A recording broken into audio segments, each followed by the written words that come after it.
ትንሽ ዛሬ ራሴን አመም አድርጎኛል። ያው ቢሆንም ግን ምንም ምርጫ ስለሌለኝ ራሴን በሻሸ ስራ አድርጌ ወደ ስራዬ ገብቻለሁ ማለት ነው። ያው ዛሬ የጽዳት ቀን ነው። መጀመሪያው ደግሞ አልጋ ከማንጠፍ ይጀምራል ማለት ነው።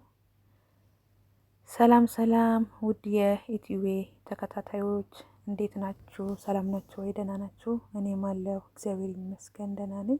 እናንተ እንዴት ናችሁ? ደህና ናችሁ ወይ? ጤንነት፣ ስራ ሁሉ ሰላም ነው አይደለ? ከኔ ጋር ሁሉ ሰላም ነው እግዚአብሔር ይመስገን አለሁላችሁ። ያው ዛሬ ትንሽ ራሴን አመም አድርጎኛል።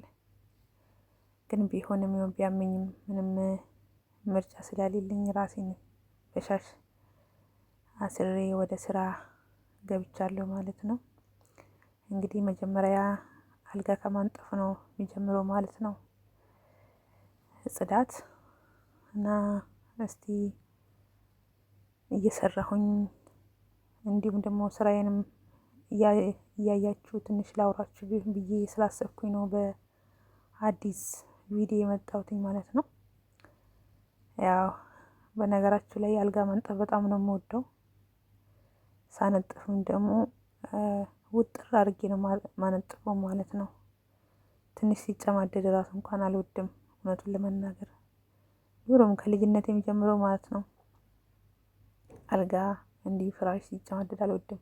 ውጥር አድርጌ ሳነጥፍ ነው ደስ የሚለኝ እና ሳነጥፍም ደግሞ ጊዜ ይፈጅብኛል እውነቱን ለመናገር። እንግዲህ ይህንን አልጋ ማንጠፍ ሲጀምር ቆይቼ ነበረ፣ ግን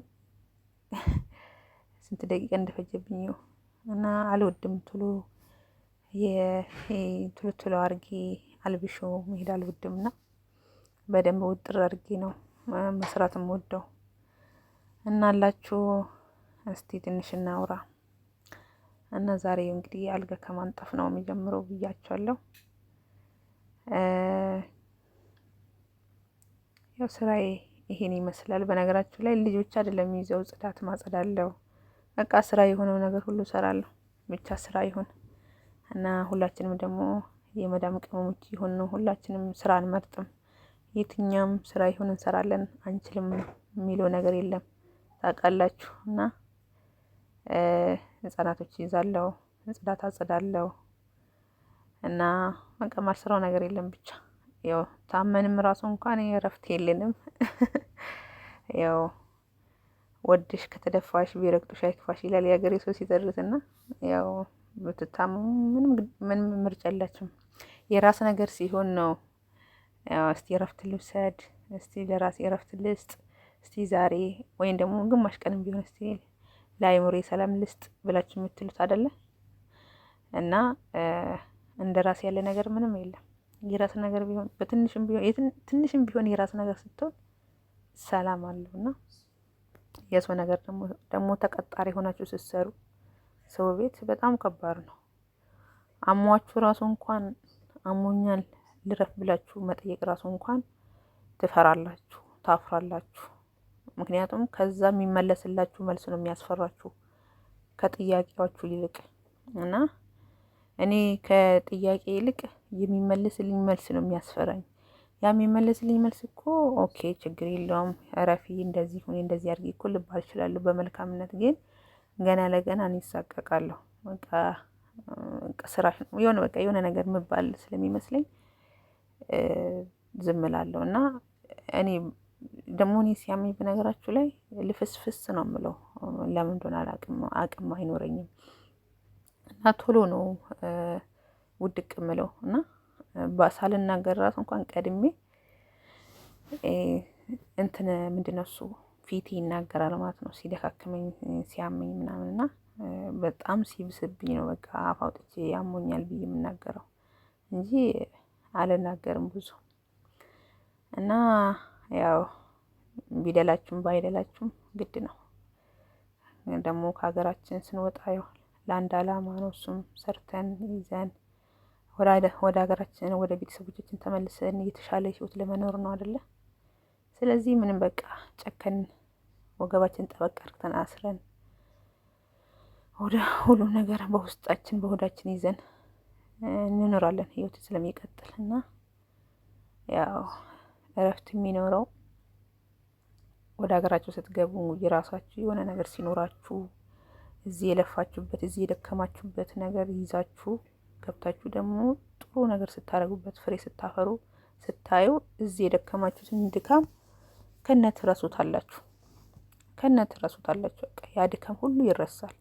ምክንያቱም ፍሬያችሁን የምታዩት እዛ ባዋላችሁት ነገር ላይ ነውና እዚህ ብትደክሙ ግን ሀገራችሁ ገብታችሁ የሆነ ነገር ሰርታችሁ ስታሳዩ እና ስታዩ እናንተ ራሳችሁ ትረካላችሁ። እንኳንም ደከምኩ ድካሜ በከንቱ አልቀረም ብላችሁ ታስባላችሁ ማለት ነው። እና በነገራችሁ ላይ እኛ ራሳችንን በራሳችን ካላደነቅ ራሳችን በራሳችን ካላበረታታን ሰው እንዲያበረታታን መጠበቅ የለብንም ብዬ አስባለሁ። ለምን እኛ አንችልም። እኔ አሁን አልችልም ከሚሉት አንዷ ነኝ በፊት ላይ። አሁን ግን እግዚአብሔር ይመስገን እየተስተካከልኩ መጥቻለሁ። አልችልም ከማለት እችላለሁ እያልኩ ነው። ማልችለውን ራሱ እንኳን እችላለሁ ብዬ ራሴን እያጽናናው ነው ያለሁት እና ባንችልም እንችላለን። በቃ ባናውቅም እናውቃለን። ምክንያቱም ማንም በእናቱ ሆድ ውስጥ የለመደ የለም። ሁሉም ሰው ዛሬ እውቀት የኖረው በእናቱ ሆድ ውስጥ ለምዶ ተምሮ ምናምን አይደለም። በቃ አንዳንዱ ጊዜ አስተምሮት፣ አንዳንዱ ደግሞ በእውቀት ትምህርት ተምሮ ዋጋ ከፍሎ ምን ብሎ ነው እና እኛም ከማንም የምናንስ ሰዎች አይደለም። ስለዚህ ህይወት ይቀጥላል። የማይለመድ ነገር የለም፣ ይለመዳል። እና ምን ልላችሁ ፈልጌ ነው አላችሁ አንዳንዳችሁ ተስፋ የምትቆርጡት በህይወታችሁ ላይ አንድ ነገር ስላልተሳካላችሁ ብቻ በቃ ለምን ብላችሁ የምታማርሩት አታማርሩ። ራሳችሁንም ጥያቄ ውስጥ አትክተቱ። ለምን አትበሉ። በቃ ሁሉም ነገር እግዚአብሔር ካልፈቀደ ምንም ይሆን ነገር የለም። ሁሉም እያንዳንዱ በዚህ ምድር ለሚሆነው እግዚአብሔር ሲፈቅድ ብቻ ነው እንጂ ማንም ጉልበትና አቅም ኖሮት ሀብት፣ ገንዘብ፣ እውቀት ኖሮት የሚያደርግ ነገር የለም። ሁሉም የሆነው እግዚአብሔር ሲፈቅድ ነው እና እኛ ሰዎችን እንቸኩላለን። ለምን አሁኑን እንዲሆንልን እንፈልጋለን። አሁኑን የጠየቅነው ጥያቄ እግዚአብሔር አሁኑን እንዲመልስልን እንፈልጋለን። ግን ተሳስተናል። እግዚአብሔር በዘመኑ ውስጥ ተሳስቶ አያውቅም። እግዚአብሔር ሁሌም ትክክል ነው። እግዚአብሔር ሁሌም አዋቂ ነው፣ እኛንን ማናውቀው። ስለዚህ ትዕግስት ስላሌለ ነው። እኔ አሁን እውነት በስራዬ በኩል ባለው ነገር ትዕግስት አለኝ።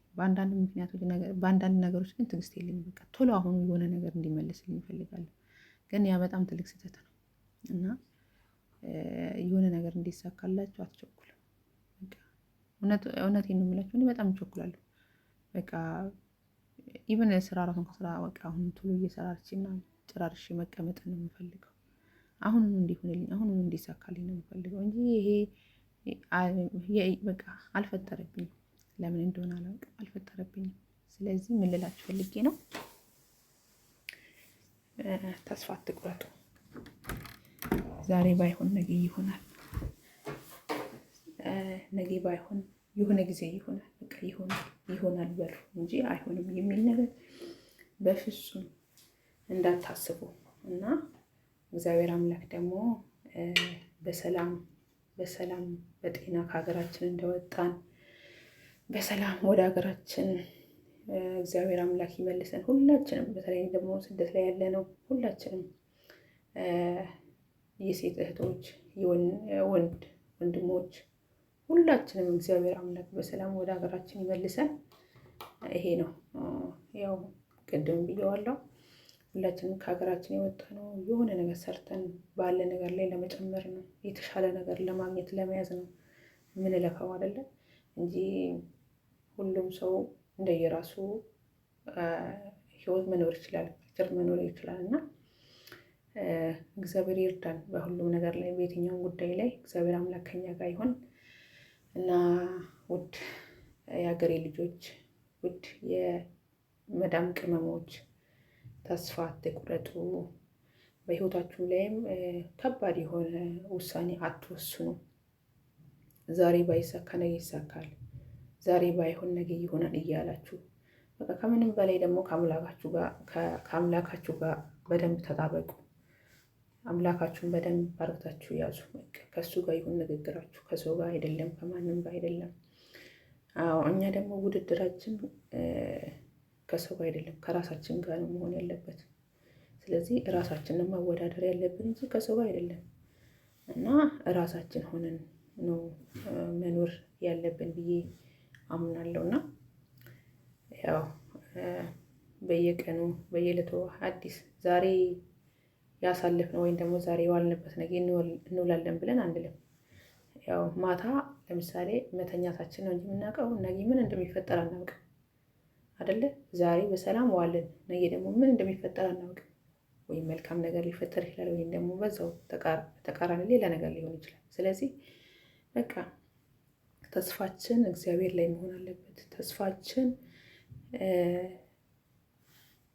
በእግዚአብሔር ላይ መሆን አለበት ብዬ አምናለሁ። እና ተስፋ ልትቆርጡ ያላችሁ ሰዎች ተስፋ አትቁረጡ። በእውነት ተስፋ አትቁረጡ። ተስፋ አትቁረጡ። አዎ ተስፋ አትቁረጡ። ከምንም በላይ በተለይ በህይወታችሁ ላይ ውድ በሆነችው ነፍሳችሁ ላይ እባካችሁ ሞትን አትፍረዱባት። ሞትን አትፍረዱባት። እና በተረፈ ወዳችኋለሁ፣ አከብራችኋለሁ። ሰብስክራይብ፣ ላይክ፣ ኮሜንት፣ ሼር አድርጉልኝ። ውድ የሀገሬ ልጆች የእናንተ ድጋፍ እኔን ያጠነክረኛል። እናንተ ሰብስክራይብ፣ ላይክ፣ ኮሜንት ስታደርጉልኝ ለእኔ በጣም ትልቅ ጥቅም አለው እና አትለፉኝ፣ አበረታቱኝ። አስተያየታችሁን በኮሜንት መስጫ ስር ስጡኝ እና አትለዩ።